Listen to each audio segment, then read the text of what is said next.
Hello, friends. It's good to see you and have you back with us once again. Can you believe we are already at the end of Book 5? This is the final chapter we're going to hear today, and I am just so glad that you have been with me through all these books we've recorded so far. Today's chapter, as the final chapters tend to be in these books, is going to be a tearjerker. It's going to have us on the edge of our seats. It's going to have some amazing twists and revelations right at the end of it. And I just can't wait for you to experience it the way that I have. Now, I want to particularly speak to our children who are watching this series. Today's episode takes place at the very end of time. Not the end of the Bible, but the end of human time, which means that we don't know exactly what's going to happen because all we have to go on is the prophecies that have been given to us about what the end times will be like. But in this chapter, the author imagines one of the possible ways that people will go through difficulties and trials at the end of time, when persecution will take place for what people believe. And I want to encourage you, kids, don't be scared by this. Don't let this become something that makes you so anxious and worried that then you start to lose faith or question your faith. My oldest son, Corin, asked me to share something with you that has helped him, as he has been learning in the last year or so to be able to have faith and peace in his heart as he contemplates the idea that someday this tired old earth is going to run down and things will finally come to an end like the way we've been promised so that we can all go to heaven. He has a verse that's given him a lot of comfort, and he wanted me to share it with you. It's Psalm 27, verse 1. And it goes like this: "The Lord is my light and my salvation. Whom shall I fear? The Lord is the strength of my life. Of whom shall I be afraid?" We don't need to be afraid. We have Jesus on our side. So, as you listen to this story today, as you hear the adventures and the perils that take place for this family that we'll be following through the final chapter of Earth's time in this book, I want you to remember, we don't need to be afraid. Now make sure you stay tuned after the end of the entire story and after the end credits so that I can tell you about how to get into the next book, because even though we're at the end of the book series, I started recording in the middle of the book series at book 3. We're finishing book 5, and now we get to loop around to book 1, which will take us right to the very beginning of it all, before creation even, and then we're going to go on into the amazing stories of the early Old Testament. So I'll see you after this story is done, and we'll continue on journeying together. My name is Mark, a recording angel. I've been observing this earth since the dawn of creation. The Most High has asked me to share my recordings with you. The following are my records of the history of God's true church, down through centuries of oppression, and onward until the promised earth is made new once more, collected in this book, War of the Invisibles, the amazing story of the great controversy. If today's recording contains situations which might be uncomfortable for younger listeners, I will mark the video with the words parental guidance recommended. Chapter 10, Michael, USA, AD 2000 and something. Foster home. Mike lay on his bed and buried his face in his pillow. He had never felt more miserable. Life all seemed to fall apart when his mom died. She had been sick for a long time, but he never thought she would actually die. Several times she had been close to death, but they had always prayed hard and called the elders to anoint her, just as the Bible says, and she usually got better. This time, she didn't. Meanwhile, all the floods, hurricanes, and earthquakes in the United States had caused the government to change several laws, because the entire country was in a state of disaster. Yet Mike hardly noticed it. Those first few months were a blur. If anything good had come from the disasters, it was that the country was turning back to God. But even though Mike and his family believed in God, they just didn't fit in. Everyone seemed to be setting aside their differences, and anyone who wouldn't was considered uncooperative. In no time, Dad was viewed as one of those renegades, and lumped together with the anti-government, non-tax-paying militia type of people hiding in the mountains. His Social Security number was entered into the federal computers, and he wasn't allowed to buy or sell anything. He also got fired from his job. Mike rolled over and stared at the peeling wallpaper in the bedroom of his foster home. It hadn't been long before some folks had come from social services. They had said that Dad couldn't keep him since he couldn't even pay his bills. They had called him a deadbeat, and police officers had been there in case there was any trouble. Mike had stared out the back window of the car, watching Dad standing on the hill in front of his house. How could God have let this happen? He hadn't heard from anybody since. Mike was sure Dad would have written to him, so the authorities must not have been letting the letters through. Mrs. Beasley said that Dad was in jail, that he was a criminal, and that's where he belonged. She said he had done a lot of bad things. If Dad was in jail, where was Don? "Hey man, you okay?" a voice asked. Mike rolled over and looked up. "My name's Pete. I guess I'm your roommate." Mike nodded and closed his eyes again. "You think they're hard of hearing down there?" Pete asked. "TV's on so loud you could hear it up here, even with the door closed." Mike nodded. "Yeah," he said. "Stone deaf unless you say something they don't like. Then they hear really well." That was it for conversation. Both boys lay on their beds, listening to the TV in the background. "There's been an outbreak of a new virus. 73 people are infected in Atlanta. Strains of the virus have been discovered also in Seattle, New York, and London. The Center for Disease Control is scrambling to find the method of transmission. It seems to be spreading fast. More news at 10 o'clock. Mike rolled over.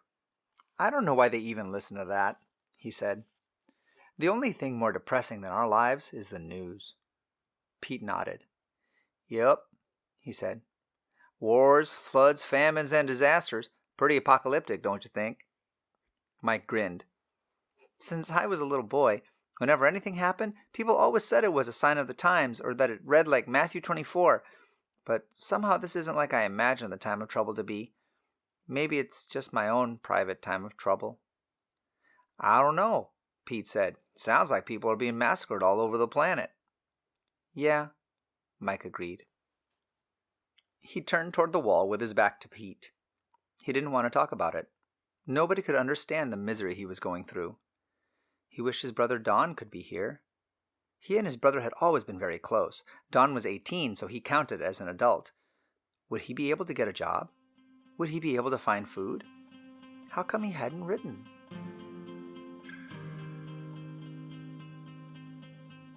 State Penitentiary. Bruce hit the wall and slumped to the floor in the little gray cell. "If you can't get along with people, you're going to have to do some time by yourself," said the guard, slamming the door shut. Bruce tried to get up on his hands and knees, but he slumped to the floor. His face felt wet and sticky, and he had never hurt so badly all over. The last hour had gone by in a painful blur. "So you like beating up little kids, do ya?" one of the inmates had snarled. "Hey, maybe you'd like a taste of your own medicine. How'd you like that?" "But I didn't," Bruce said. I never beat up anyone." But he never got a chance to explain any further. "Hey, I hear your wife is dead. Did you beat her up too?" "Yeah, how do you like it?" another asked. "Oh, Lord, please help me," Bruce whispered, and he felt a crushing blow to his head. After that, he seemed kind of numb. He was aware of the kicking and punching, but it was as if he were watching it from across the room. "Please, God, just take care of my boys," he groaned as he lost consciousness. The last thing he knew, he was being dumped in solitary confinement. As he spit the blood from his mouth, he realized he was missing a few teeth. He smiled through cracked and bleeding lips. "Thanks for solitary confinement, God," he said. "At least nobody's going to beat on me here. Please take care of my boys too, and especially be close to Mike. He's too young to be alone right now. And please help Don, wherever he is. I know he's 18, but he still seems like a little boy to me." Suddenly, all his pain seemed far away, and everything faded to darkness.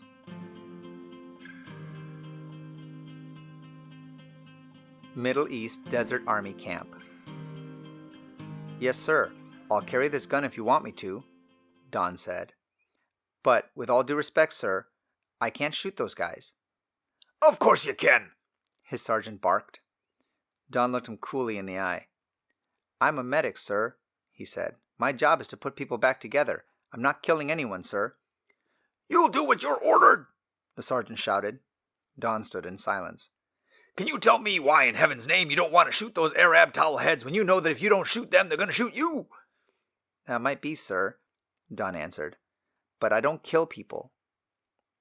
Mom and Dad had sent him to a school that was a real racial melting pot. Kids from China, Jamaica, the Philippines, Brazil, Vietnam, and Hungary were there. He had learned that everyone has external differences. But underneath, kids have the same feelings and fears. He just couldn't bring himself to shoot at a bunch of kids who happened to be the enemy, but who probably had as little choice about being at war as he did. "Then what on earth are you doing in the army?" the sergeant shouted. "I had no choice, sir," replied Don evenly, "but I'm willing to take care of you or anyone else who gets wounded. I'm willing to work as hard as the others. I just can't kill people." "You'll do as you're ordered, or you'll spend the rest of this war and the rest of your life in the brig. We'll throw away the key. You can rot as far as I'm concerned," the sergeant bellowed, turning purple. "To your quarters before I shoot you myself." "Yes, sir," Don answered and turned to walk away. "Lock him up," the sergeant ordered. Two other soldiers grabbed Don by the arms and dragged him away. "You don't have to do that," said Don. "I'll come with you." The two soldiers looked at the ground. As soon as they were around the corner and out of the sergeant's view, they let go. Don stood up. "Come on," they said. "We have to do this." "I know," Don said. He followed them to the brig.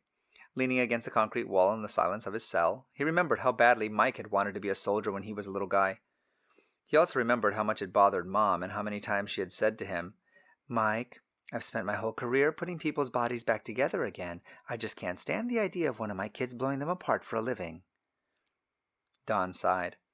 If Mom were around now, at least she'd be pleased with his decision. He closed his eyes. "God, what are you doing?" he asked. "The whole world is going to Hades in a handbasket, and everything that possibly can go wrong is going wrong. I couldn't get a job, so the only choice I had was to join the military or go to jail like Dad. Big difference it made. God, please take care of my dad wherever he is. Don't let him hurt him." Don shuddered as he thought of all the things the newspaper said his dad had done. He knew that people in jail could be pretty tough on child abusers. Would the people in jail know he was innocent? Wasn't that what they all say? Well, at least Mike is in a safe place. God, please be close to him. I wish I knew where he is. Don had called social services again and again, but no one would give him any information. "If you're not the child's parent, I really can't help you," the lady would say. "Please don't call this number again or we'll have to report it." Now I'll never find him, Don thought. But God, you know where he is. Please take care of him. I smiled as I watched the three men, all praying for each other at the same time. Within seconds, extra guardians were assigned to all three. They would need them.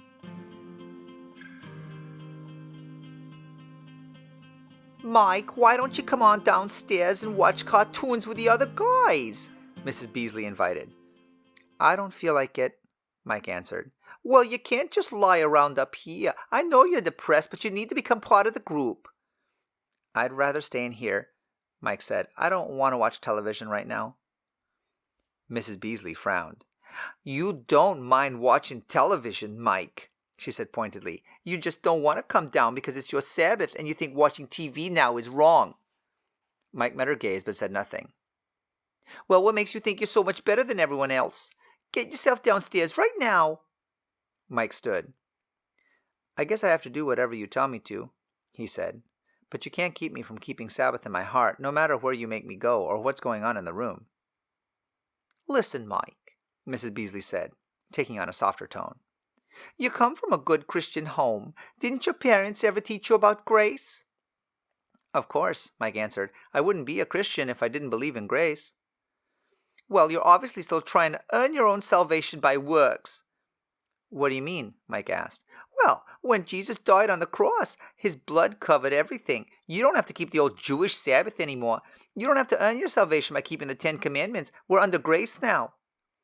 Ah, Mike said. I see what you're getting at. "Good," said Mrs. Beasley, breaking into a smile. But I'm not earning it. There's not a thing I can do to deserve salvation, and I know that. I'm just glad that God did save me, and the best way for me to show him I love him is to keep his commandments. All of them. "I'm going to make an appointment with a psychiatrist for you, Mike," she said. "You're just obsessed with these stupid religious ideas. I've tried really hard to be kind and help you, but it's obviously going to take something else." She walked out and slammed the door. Pete opened his eyes and grinned at Mike. "She sounds pretty mad," he observed. Mike grinned back.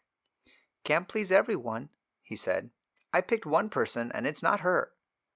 Pete laughed. "You picked God." "Yeah," Mike replied. "It sounds kind of funny to say it out loud, but it's what I'm doing." "Well," Pete reasoned, "if you can please only one person per day, I guess God's a good choice." "Yeah," Mike said. "Today isn't Mrs. Beasley's day, and tomorrow doesn't look good for her either." Pete chuckled. "Good for you." I chuckled too. Even in this horrible time period, there were some bright spots.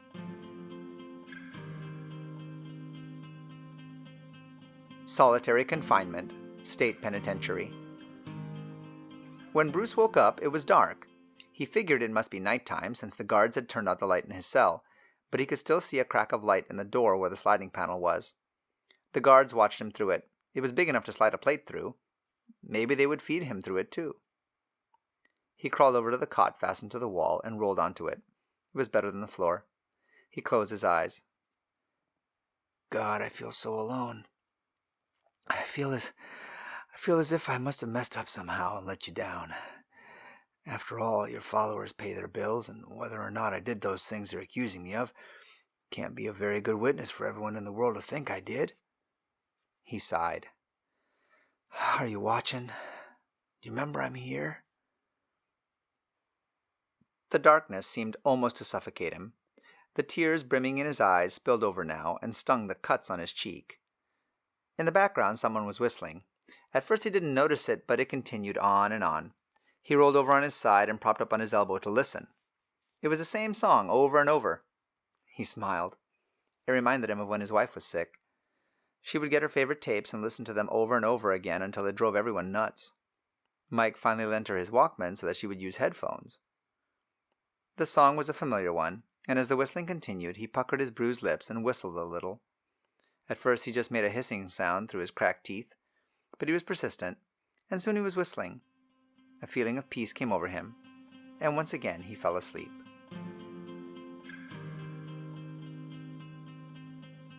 Middle East Desert Camp, Military Brig. Don was shaken awake by explosions all around him. The window grate in his cell was too high for him to see what was happening outside, but it was obviously an attack of some kind. He could hear the rockets and missiles whistling overhead and crashing into the buildings and grounds around him. The flashes illuminated his entire cell. He lay on the floor and rolled under his bunk for a moment, then thought better of it and rolled back out again. He knelt instead. "If I'm going to take a direct hit," he thought, "I'd rather be on my knees anyway." "God," he prayed out loud, "I guess it doesn't matter whether I get shot by somebody for refusing to shoot the enemy or whether I get bombed in this prison. I belong to you. You can take care of me. You can pick up the pieces and create me all new when this is over." Before he had a chance to continue, a brilliant flash of light dazzled him. He was thrown across the small cell into the inside wall. He let his mind wander, imagining that suddenly in the midst of it all he would look up and see Jesus coming. Choking and gagging on the dust, he opened his eyes and realized that the outside wall was gone. All around him were flashes of light and the chatter of gunfire. He slowly crawled to the open wall. Not far away was an outcropping of rocks. If he could just get to that, it would give him some shelter as he decided what to do next. He looked both ways and then headed for the rocks. Once safely behind the rocks, he surveyed the situation. The camp was a chaotic, bombed-out mess with buildings and vehicles burning and filling the air with black smoke. A narrow, rocky gully led up the hillside, and Don ran for that. Rounding an outcropping of rocks, he stumbled upon 2 men lying on the ground. One was bleeding profusely.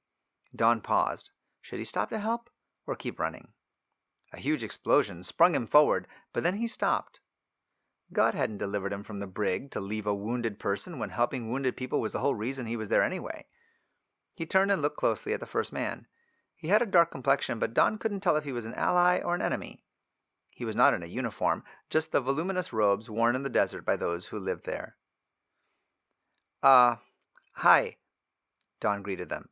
Either of you speak English? No response. Don held his hands out. See, I don't have a weapon, he said slowly. You look as if you are hurt.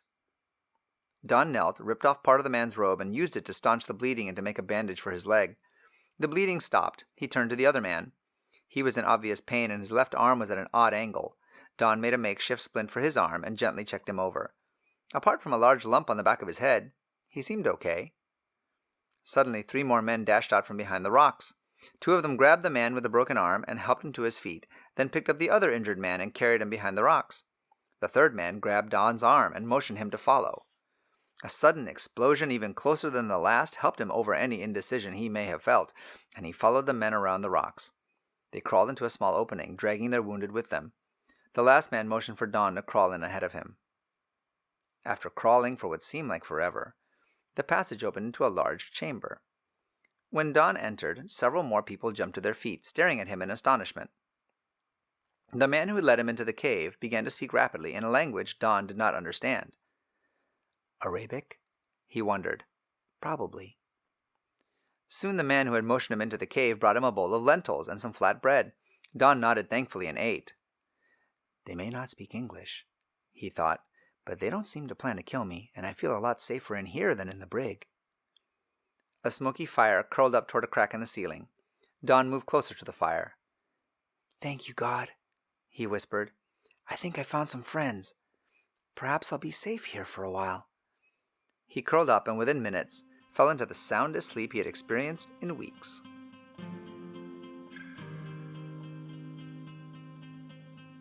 Mike, we're only trying to help you, the psychiatrist said.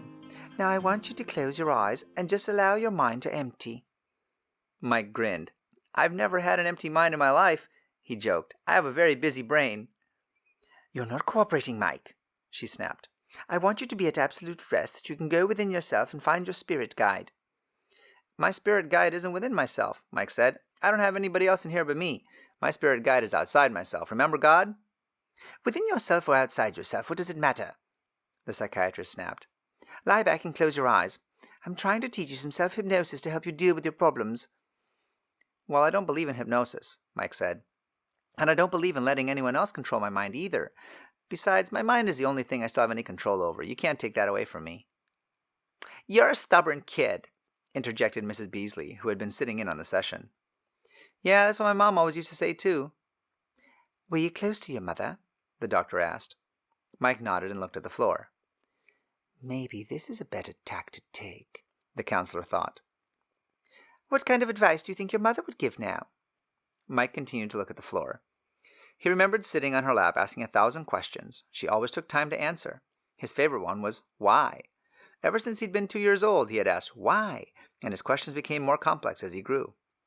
He remembered Mom explaining hypnosis to him, how it worked, what it was, and how God never intended for anyone else to control his mind. He raised his eyes. I'll tell you what my mom would say. But as he began to explain, the counselor cut him off. We can help you with that, she said. We can put you in touch with her. What about my dad instead? Mike asked hopefully. My mom died a year ago. Remember? The counselor shook her head. Your dad is not a particularly good influence. As I recall, he's incarcerated right now, but we can help you get in touch with the other side. You can still get guidance from your mom. Mike frowned. Close your eyes and relax, the psychiatrist ordered. Look, here she is now. Mike spun around. Mom was sitting in the other chair in the office. Mikey, she said, I've missed you so much. Mike felt the tears burn behind his eyes. He wanted to say, I've missed you too. He wanted to throw himself in her lap and beg her to take him away. But he sat rigidly in his chair. Who are you? He asked.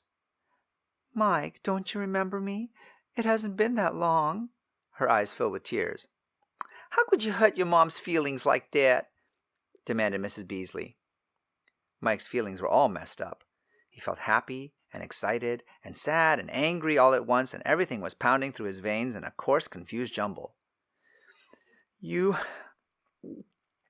look like my mom, he said, but you're not.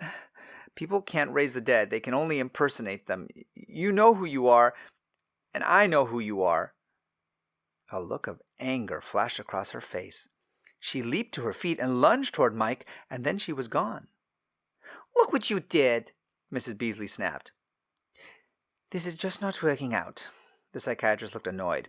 Mike, your lack of cooperation is making it impossible for us to help you. We'll set another appointment for next week, and in the meantime, you need an attitude adjustment, young man. I want you to think about this. Back in his room that night, Mike told Pete what had happened. But that's right, Pete said. It wasn't your mom. I know you really miss her, but that wasn't her. The way things are going, I think you'll get to see your real mom again, and soon. You think so? Mike asked hopefully. Yeah, I do. God hasn't forgotten us. He's coming back for us very soon, and when he does, you'll be back together with your family again. It's going to be okay, Mike. Mike flipped out the light and buried his face in his pillow. It was uncool to cry in front of your roommate. Oh, God, he whispered after he got back in control. Please come soon.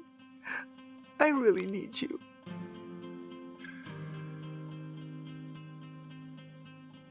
Solitary confinement, state penitentiary. With a clang, the slot in the door slid open.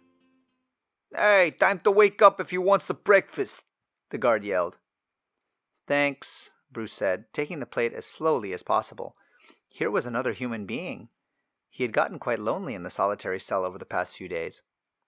Hey, he continued, was that you whistling out there last night? The guard laughed. No way. Wasn't anybody whistling around here. There was a lot of screaming and swearing across the hall, but these cells are pretty soundproof, so you may not have heard it.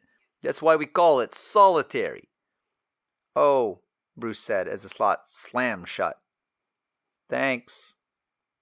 He sat down and began to pick at his breakfast. And we used to think hospital food was bad, he joked to himself. Then he paused. Who could have been whistling? By now the song was firmly embedded in his mind, and he began to hum it to himself as he turned over the possibilities in his mind. Suddenly he realized why the tune was so familiar. It was from one of those tapes his wife had played over and over again. He quit humming and sang the words to the last few lines.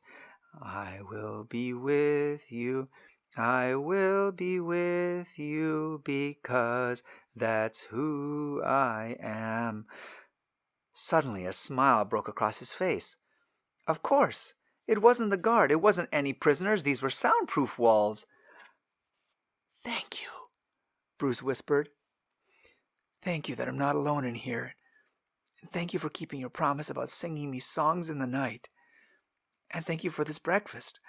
After all, you promised only my bread and water would be sure, and they do have that. Bruce chuckled to himself, and for the first time in weeks he actually felt happy. As I recorded the events in the lives of Mike's family, it struck me how powerful their prayers were. With every prayer and with every request for help, more guardians swarmed to their side, and the more difficult the demonic task of breaking down their trust became.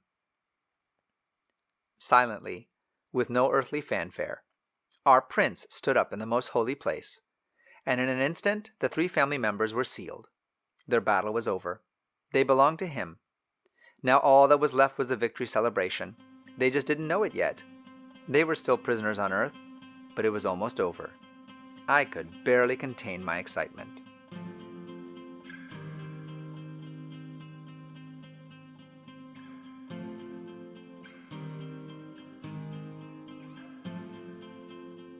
Epilogue. Suddenly the entire Earth convulsed, as if in a grand seizure. The sea seemed to roar and boil and crash up onto the land. Inhabited islands sank and disappeared. Mountains seemed to melt down into the earth, while valleys were thrown up like volcanic eruptions. The dead were thrown out of their sleeping places, and many began to rise through the air. The clouds crashed together in the sky and suddenly opened to reveal our prince with thousands of angels. Bruce was thrown from his cot in the cell. The penitentiary crumbled about him as he began to rise through the air. Farther up, he caught sight of his wife, looking radiant, healthy, and glowing as she rose through the air. Mike was awakened with the earthquake. Pete grabbed his hand. "Come on, Mike," he said. "It's time to go." "Pete?" Mike asked. Suddenly, Pete looked much taller and broader and radiant. In fact, his robe was so bright that it hurt Mike's eyes. "Pete?" he asked again. "Yeah," said Pete. "I've been your guardian. I am your guardian. You didn't have to go through this alone, you know." Mike hung on tightly as he and Pete rose through the air. Dawn woke from a sound sleep. The tall Arab who had befriended him was shaking him by the shoulder.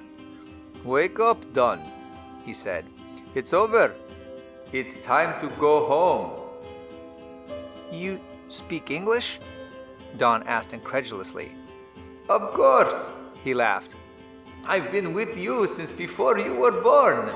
Come on, Jesus is waiting for us." "Jesus?" Don said. With another crash, the mountain split open. Don didn't even have to crawl out through the tiny opening of the cave. He and several others who had hidden with him rose through the air to meet their Lord. The little family that had been separated by death and by distance now clasped hands. They began to babble all at once, and then stopped.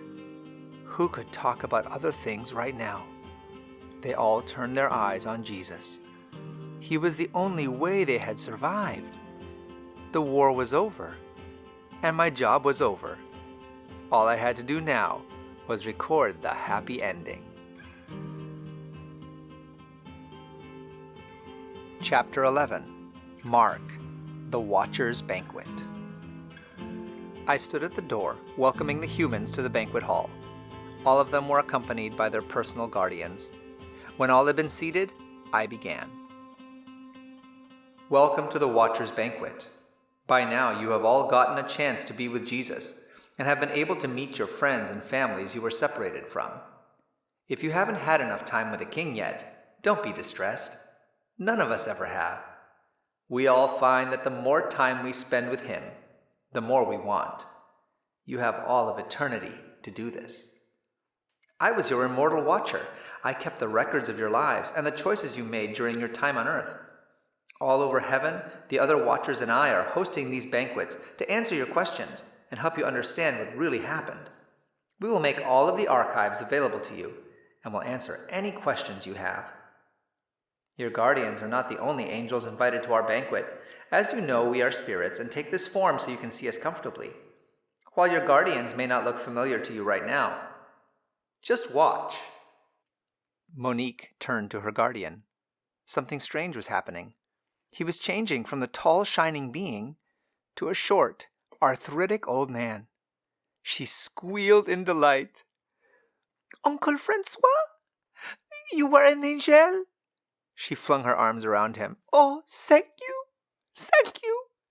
And look," she cried, "you were the soldiers who brought us food that Christmas Day when we had nothing left to eat. How could we have been afraid of you?"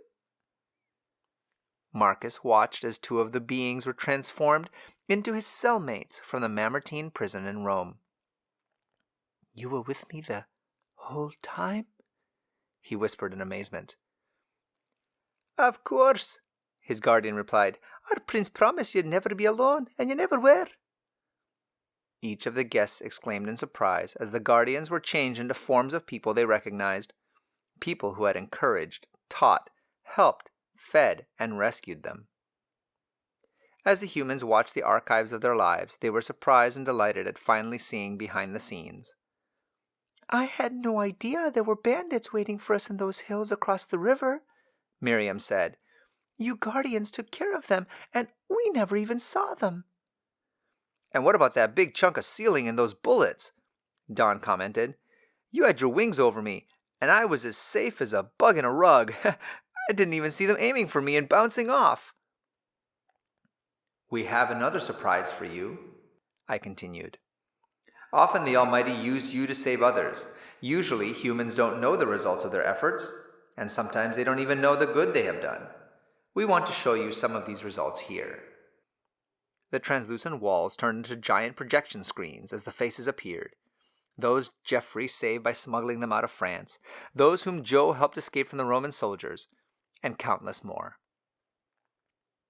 When you were welcomed here, our prince gave each of you a crown. You will notice that each one is different. Each one has a special personal meaning that represents your relationship with Jesus. The stone in the front carries the special new name he has given you. There is a matching stone on the high priest's breastplate that he wears over his heart. Your stone is new to you, but he has carried you over his heart all this time. The humans audibly caught their breath as they marveled at his long-term love he had literally carried for them. You will also notice that your crowns have many other stones and jewels in them. They are miniatures of the personal stones he has given to others. Each of the stones in your crown represents a person you helped bring to Jesus. Some humans had only their own personal stone in their crowns. Other crowns, like Peter's, Megan's, and Rachel's, seemed to be completely gem-crusted. Our best surprise, though, is to give you special personal time with the one who made all of this possible. It is with great pleasure that I present the King of Kings, Lord of Lords, King of creation, and the greatest lover in the universe, Jesus. The cheer was overwhelming. Jesus! Jesus! Jesus! Cried the redeemed as they rushed forward. Pulling their crowns off, they threw them at his feet. We don't deserve this! You deserve them all! You are just awesome! And we angels have to agree. But then, we have always known that God is love. We back off shyly. Because even though we have known him for millennia, the intense, intimate relationship he has with these humans he died to save, well, it leaves us breathless. We drift together, humming that little human ditty. God is love, God is love. Praise him, all ye little children. God is love, God is love.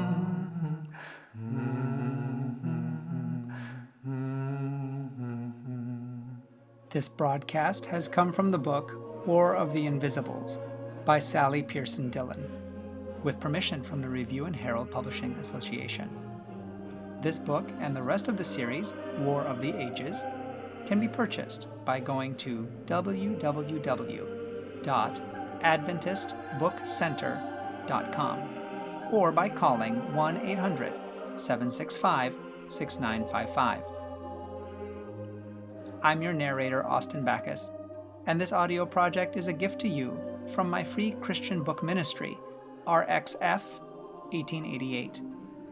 Please visit our website, www.rxf1888.com, to request free Christian books for both kids and adults.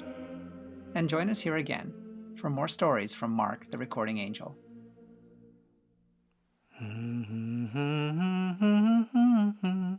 God is love. God is love. Oh, he really is, you guys. God loves us so much. And I'm so glad that through these stories that we've been sharing together, that we've been able to remember again just how much God loves us. We'll never fully understand it.